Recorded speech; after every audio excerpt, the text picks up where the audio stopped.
اعوذ باللہ من الشیطان الرجیم بسم اللہ الرحمن الرحیم رب اشرح لی صدری ویسر لی امری واحلل عقدۃ من لسانی یفقہوا قولی۔ میرے تمام ویورز، مجھے دیکھنے والے، مجھے سننے والے اور میرے تمام دوست جو بھی میرے سبسکرائبر ہیں وہ بھی میرے دوست ہیں، جو نہیں ہیں اور سنتے ہیں میرے پروگرام کو وہ بھی میرے دوست ہیں،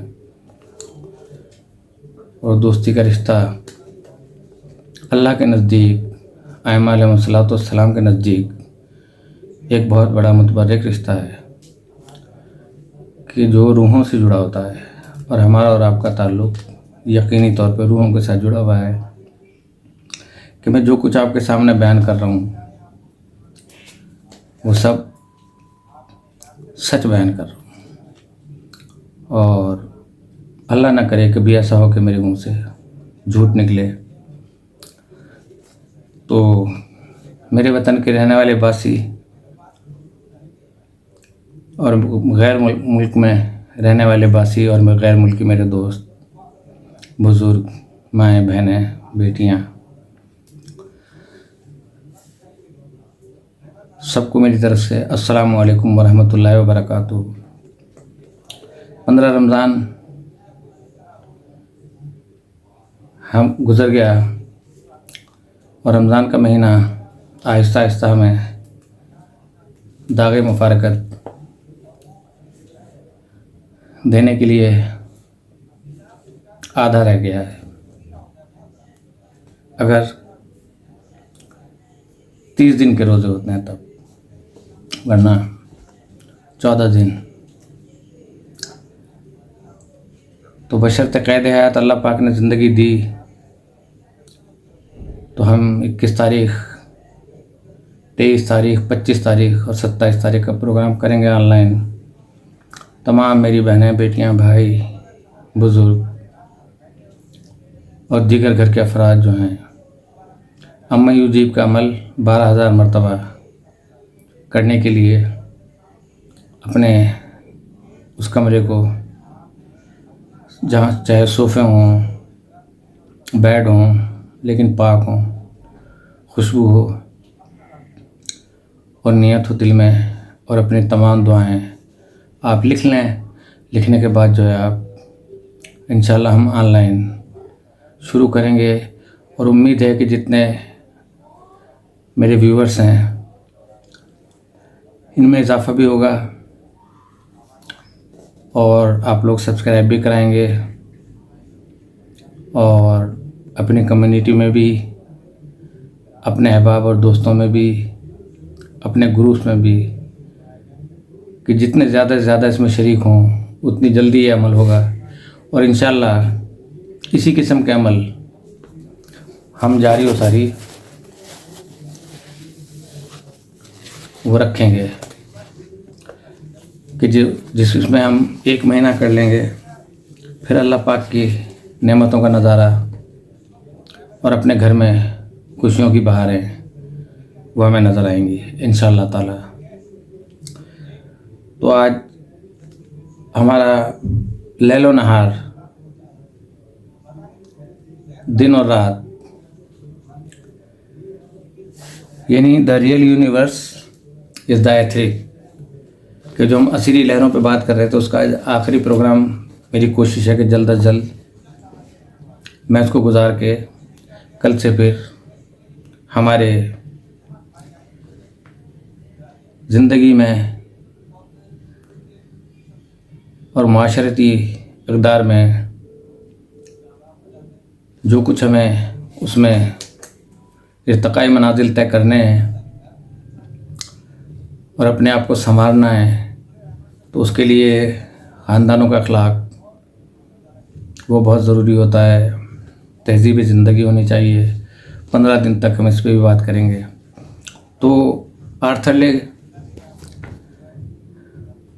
فنڈلے کا قول ہے کہ the real universe is the etheric and physical matter is but an intuition in what we call space where the real universe exist, کہ اصل کائنات اسیری اور خلا میں جہاں حقیقی کائنات آباد ہے.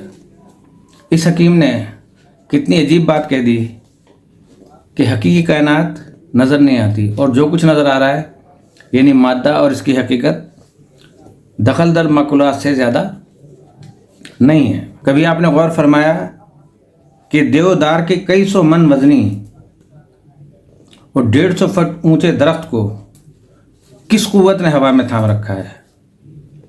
وہ کون سی چیز ہے جس کے بل پہ وہ کشش ثقل اور طوفانوں کا مقابلہ کر رہا ہے، گرتا نہیں؟ تو جواب ہے حیات، زندگی. تو حیات مادے سے 1000 گنا زیادہ طاقتور ہے. اسی سے انسان دوڑتا ہے، اچھلتا ہے، کودتا ہے. جب یہ ختم ہو جاتی ہے تو انسان اور درخت دونوں منہ کے بل گر پڑتے ہیں. تو وادی کائنات میں یم زندگی ہر سو رواں ہے. یم کیا ہے؟ دریا ہے، ندی ہے، آبشاریں ہیں کہ زندگی کی آبشاریں، زندگی کی ندیاں، زندگی کے جھرنے تو ہر سو رواں ہے. کہیں پرسکون ہے، کہیں مضطرب. بیج میں زندگی ساکن ہے، بالکل خاموشی ہے، ساکن ہے زندگی. لیکن جب اسے زمین میں دبا دیا جاتا ہے تو زندگی ظہور کے لیے بے تاب ہو جاتی ہے.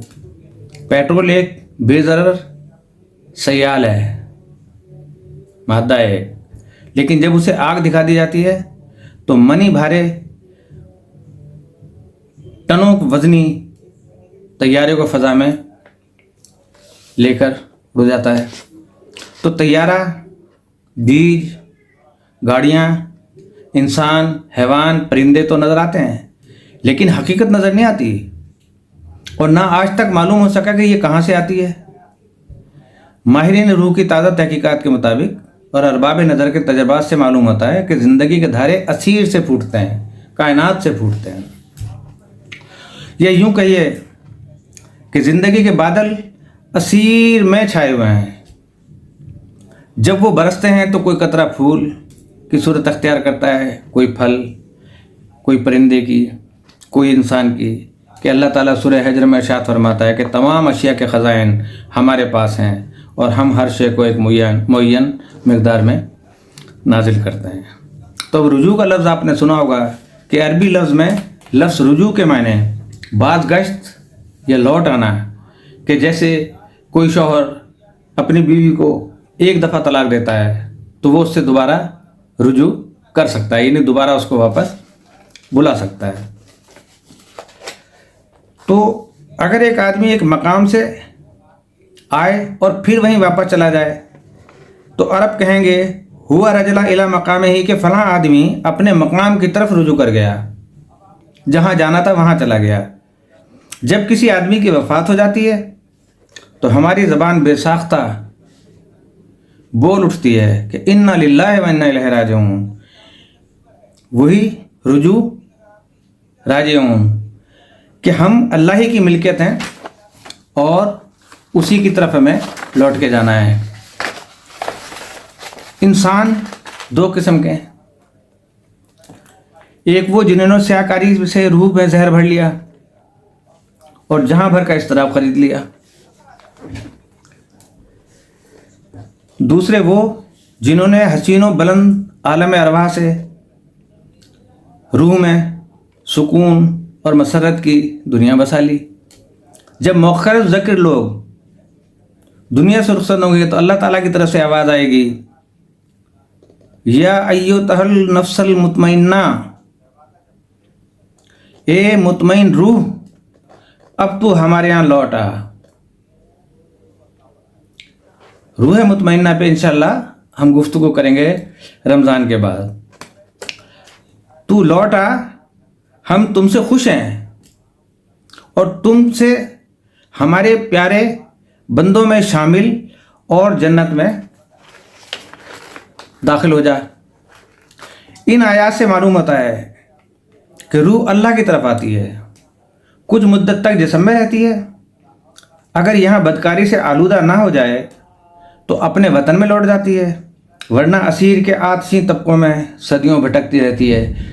اب یہاں پہ پھر آپ سے یہ سوال کریں گے کہ وہ روح ہے یا نفس ہے، تو یہاں پہ آپ یہی مراد لیں کہ نفس ہے، لیکن عموماً عام فہم زبان میں ہم اس کا تصور روحوں میں ہی لیتے ہیں، جبکہ روح مرتی نہیں ہے اور نفس جو ہے وہ انسان کا مر بھی جاتا ہے اور زندہ بھی رہتا ہے. تو 90% مخفی زمین کی تمام تر رونق انسان سے ہے اور انسان عقل سے ہے، اس کی انسانیت عقل سے ہے. سوال یہ ہے کہ عقل کہاں سے آئی؟ کیا پہاڑوں سے نکلی؟ پانی سے پیدا ہوئی؟ اس کا جواب صرف ایک ہے کہ جہاں مخفی یعنی اسیر سے آئی ہے، انسان کے دیگر جذبات غم و مسرت بھی اسی دنیا میں آئے ہیں. پھولوں میں ایک مخفی ہاتھ رنگ و بو بھر رہا ہے. کوئی ایسی بھٹی لازماً موجود ہے جس میں دیوار کے سینکڑوں فٹ طویل شہتیر ڈھل رہے ہیں. شہتیر کیا ہے کہ جیسے بیم ہوتی ہے گھروں کی درمیان میں، اور پرانے گھروں میں چھتیں بنانے کے لیے شہتیر ڈالے جاتے تھے. تو میں آپ کو سمجھاتا جا رہا ہوں ساتھ میں. تو ایسے بے شمار سانچے حتماً موجود ہیں جن سے آم، آڑو اور سیب نکل رہے ہیں. آم کا ذائقہ، آم کا رنگ، خوشبو، لذت سب کی سب آسمانی چیزیں ہیں. زمین میں یہ کہیں موجود نہیں، نہ آم کے درختوں میں، نہ شاخ میں، نہ پتوں میں، نہ پانی میں، نہ کھاد میں، نہ دھوپ میں، نہ ہوا میں. اسی طرح علوم و فنون پر غور فرمائیے. الفاظ تو بے شک مادی ہیں لیکن معنی کہیں نظر نہیں آتے. پھر یہ راز آج تک نہ کھل سکا کہ چند کتابیں پڑھنے کے بعد بصیرت میں جلا کہاں سے آ جاتی ہے. اب جلا کیسے کہتے ہیں؟ طاقت کہاں سے آ جاتی ہے؟ عقل کہاں سے آ جاتی ہے؟ زندگی کہاں سے آ جاتی ہے ان الفاظوں میں؟ آدمی عقل مند کیسے بن جاتا ہے؟ جب کوئی آدمی سائیکل چلانا سیکھتا ہے تو بار بار کیوں گرتا ہے؟ کیا اسے سائیکل گراتی ہے؟ زمین دھکے مارتی ہے؟ ارادہ کیا چیز ہے؟ تجویز کہاں سے آتی ہے؟ نئی خواہش کیسے پیدا ہوتی ہے؟ صرف ایک ہاتھ رنگ و بو بھر رہا ہوتا ہے. ان ہاتھوں کو گنیے. من آپ کو یقین ہو جائے کہ اس کائنات کے 90% پہلو ہماری آنکھوں سے اوجھل ہیں. ابھی ہم نے نابلد ہیں ان چیزوں سے، اور جو کچھ نظر آ رہا ہے بمشکل 10% ہے. تو اتفاقات و حادثات کہ جب صورتحال یہ ہے کہ کروڑوں مخفی ہاتھ کائنات میں کار فرما ہیں، بادلوں کو دور دراز سے کھینچ کر ہماری کھیتیوں پر برسا رہے ہیں، بیج کو چیر کر پودے، پتے اور دانے بنا رہے ہیں، بجلیاں چمکا چمکا کر مردہ زمین کی نس نس میں زندگی بھر رہے ہیں. یہ آسمان کی بجلیوں کو جو بادل گرجتے ہیں، جو نیچے کی طرف آتی ہیں، انہیں آپ معمولی نہیں سمجھے ہیں. یہ اللہ تعالیٰ کی حکمت ہے کہ جو زمین کی تہ میں جا کے، اسی لیے بلڈنگوں کے اوپر جو ہے وہ اس بجلی سے بچنے کے لیے ایک راڈ سی لگائی جاتی ہے کہ وہ زمین میں پیوست ہو جائے، زمین میں چلی جائے، وہاں پہ جا کے اس کا جو ہے نا وہ ختم ہو جاتا ہے. اور ہر مقام پر اسباب و علل کا سلسلہ فراہم کر رہے ہیں. تو پھر اتفاقات کی کوئی حقیقت نہیں رہ جاتی. ہم ہر اس واقعے کو اتفاق یا حسن نے اتفاق کہہ دیتے ہیں جو ہماری کوشش کا نتیجہ نہ رہا ہو، جبکہ ہماری حقیقت کا نتیجہ وہ ہوتی ہے. یہ جس کے اسباب وقوع کا ہمیں علم نہ ہو. اگر کولمبس کو امریکہ مل جائے، سکندر آب ہما تک نہ پہنچ سکے، کلیم اللہ آگ لینے جائے اور پیمبری مل جائے، تیمور ریوڑ چلاتے چلاتے بادشاہ بن جائے، یعقوب لیس و ٹھٹیار پن چھوڑ کر اورنگ جہاں بانی پہ جا بیٹھے، تو ہم ان تمام واقعات کو اتفاقات کہہ دیتے ہیں. حالانکہ ان تمام واقعات کے پیچھے ایک مخفی دماغ کام کر رہا ہے. جو اسباب کی مختلف کڑیاں فراہم کرتا ہے، بلا سبب کوئی چیز نہیں ہے۔ ان کڑیوں پر ہماری نظر نہیں جاتی، اور جب نتائج دفعتاً سامنے آتے ہیں تو ہم انہیں اتفاقات کہہ کر مطمئن ہو جاتے ہیں کہ میرے نقطۂ نظر سے یہ گاڑیاں اور بسوں کا آئے دن تصادم، جانوں کا نقصان، آتش زنی وغیرہ کے واقعات اتفاقی حوادث نہیں ہیں۔ پچھلے میں اپنے پروگراموں میں بتا چکا ہوں، ایک پروگرام میں، کہ کس طریقے سے حادثات رونما ہوتے ہیں اور کس طریقے سے وہ غیر مرئی مخلوق جو ہمیں نظر نہیں آتی ہے کس طرح بدلہ لیتی ہے، بسوں کو گرا دیتی ہے، جہاز ٹکرا جاتے ہیں، کریش ہو جاتے ہیں، انجن کام کرنا چھوڑ دیتے ہیں، بلا سبب نہیں ہوتا یہ، بلکہ ایک مخفی پلان کا نتیجہ ہوتے ہیں یہ حادثات۔ وہ رب کریم کسی کی بگڑی بنانے یا کسی بدکار و ظالم کو کیفر کردار تک پہنچانے کے لیے اسباب کا ایک مخفی سلسلہ فراہم کرتا ہے، جس سے وہی نتائج نکلتے ہیں جو وہ چاہتا ہے۔ آپ کو تاریخ کا یہ واقعہ معلوم ہوگا کہ فرعون اسرائیل کے ہر نومولود کو قتل کر دیتا تھا۔ جب حضرت موسیٰ علیہ السلام کی ولادت ہوئی تو ان کی والدہ خوف انجام سے بے تاب ہو گئیں۔ مامتا آنکھوں کے سامنے بچے کا قتل کیسے برداشت کر سکتی تھیں؟ چنانچہ اسے خیال آیا کہ اس سے بہتر تو یہ ہے کہ بچے کو دریا میں بہا دیا جائے، چنانچہ ایک صندوق میں ڈال کر دریا کے حوالے کر دیا۔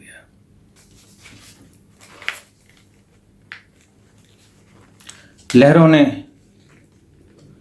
صندوق کو ساحل کے اس حصے پر پھینک دیا جہاں اتفاقاً فرعون کی بیوی سیر کر رہی تھی۔ دیکھیں کیسے سبب بنا رہا اللہ تعالیٰ۔ اس نے صندوق کھولا، اس میں سے ایک خوبصورت اور پیارا سا بچہ دیکھا، بہت خوش ہوئی۔ جب فرعون نے بچے کو دیکھا تو اس کی طرف کھنچتا ہی چلا گیا۔ جب دایا کی ضرورت پیش آئی تو حضرت موسیٰ کی ہمشیرہ فرعون کے گھر جا پہنچی۔ اس سے بھی کسی نے پوچھ لیا، اس نے اپنی ماں کا ذکر کر دیا۔ اسی طرح ماں بیٹے کی اتفاقاً ملاقات ہوگی، کیونکہ وہ کسی غیر معصومہ کا دودھ نہیں پی سکتا تھا نبی۔ تو اس نے اعلان کروایا، فرعون نے، تمام مختلف قسم کی عورتیں آئیں کہ جن کے نومولود بچے مر چکے تھے کہ دودھ ہوگا۔ اس طرح ماں بیٹے کی اتفاقاً ملاقات ہو گئی، جو کہ مصر کی فضا بالادگی روح کے لیے ناموزوں تھی، اور موسیٰ کو وہاں سے نکال کر موزوں ماحول میں لے جانا مقصود تھا۔ لہذا جہان مخفی کی مخفی کونسل نے ایک نیا منصوبہ تیار کیا کہ ایک روز حضرت موسیٰ علیہ السلام کہیں سے گزر رہے تھے کہ اتفاقاً دو آدمی لڑتے ہوئے نظر آئے۔ ایک قطبی از قبیلہ فرعون کے قبیلے میں سے تھا، دوسرا اسرائیلی۔ جب موسیٰ علیہ السلام نے دیکھا کہ مغرور قبطی غریب اسرائیلی کو بے رحمی سے پیٹ رہا ہے تو انہوں نے آگے بڑھ کر قبطی کو ایک گھونسا رسید کیا اور وہ وہیں ڈھیر ہو گیا۔ موسیٰ علیہ السلام خوف پاداش سے بھاگ نکلے کہ فرعون کچھ نہ کہے، اور مدین میں حضرت شعیب علیہ السلام کے ہاں اتفاقاً پہنچ گئے۔ وہ اس طرح کے چلتے چلتے ایک ایسے مقام پر جا نکلے جہاں لوگ ریوڑوں کو، اپنے بکریوں کو اور ان کو پانی پلا رہے تھے۔ وہاں دیکھا کہ دو لڑکیاں کافی عرصے سے اپنی باری کا انتظار کر رہی ہیں، اور انہیں دوسرے گڈریے جو چرانے والے تھے موقع ہی نہیں دے رہے تھے۔ موسیٰ علیہ السلام آگے بڑھے اور ان کے ریوڑ کو پانی پلایا۔ اس سلوک سے لڑکیاں متاثر ہوئیں اور کہنے لگیں، ہمارے گھر چلیے۔ اس طرح حضرت شعیب علیہ السلام اور موسیٰ علیہ السلام کی اتفاقاً ملاقات ہو گئی۔ موسیٰ علیہ السلام اس مرد خدا رسیدہ کے ہاں کئی برس رہے، تہذیب و تزکیہ کی تمام منازل طے کیں، بالآخر اس مقام پر جہاں پہنچے جہاں پر اللہ نے انہیں فائز کرنا تھا کہ اگر کوئی شعیب آئے میسر، شبانی سے کلامی 2 قدم ہے۔ علامہ اقبال فرماتے ہیں کہ اس داستان کی تمام لڑکیاں بظاہر اتفاقی واقعات معلوم ہوتی ہیں۔